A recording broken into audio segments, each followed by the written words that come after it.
केंद्रीय अर्थमंत्री निर्मला सीतारामन हाणे आपलो अंतरीम अर्थसंकल्प म्हणजे ह्या सरकारच्या कारकिर्दीतलो शेवटचो अर्थसंकल्प आज सादर केलो.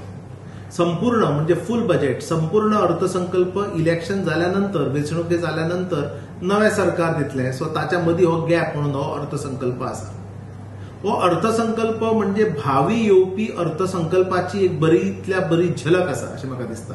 आणि ह्या बजेटाचो सगळो जो फोकस आसा तो युवा वर्ग, कामगार वर्ग, शेतकरी वर्ग, ग्रामीण अर्थव्यवस्था आणि बायलां म्हणजे विमेन फोक हांचे संबंध केंद्रबिंदू दवरून हो अर्थसंकल्प केला.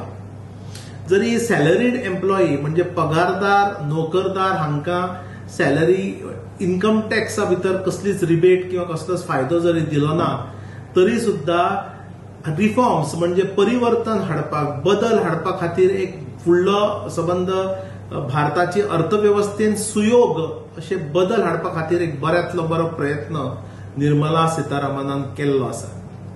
पायाभूत विकास सुविधा, ग्रामीण अर्थव्यवस्था आणि सामान्य लोक हे या बजेटाचे केंद्रबिंदू आसा.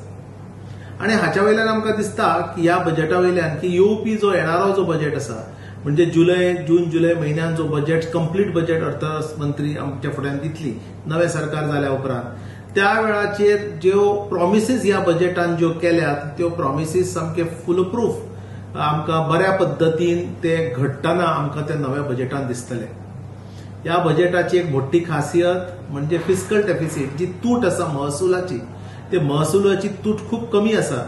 ह्या अर्थसंकल्प ग्रोथ एडेड आसा म्हणजे भावी आर्थिक विकास वाडीक लावपा खातीर विकास दर वाडीक लावपा खातीर ज्यो ज्यो योजना सरकाराकडे आसात त्या सगळ्या सरकार योजनांचो पाठ ह्या अर्थसंकल्पान केला.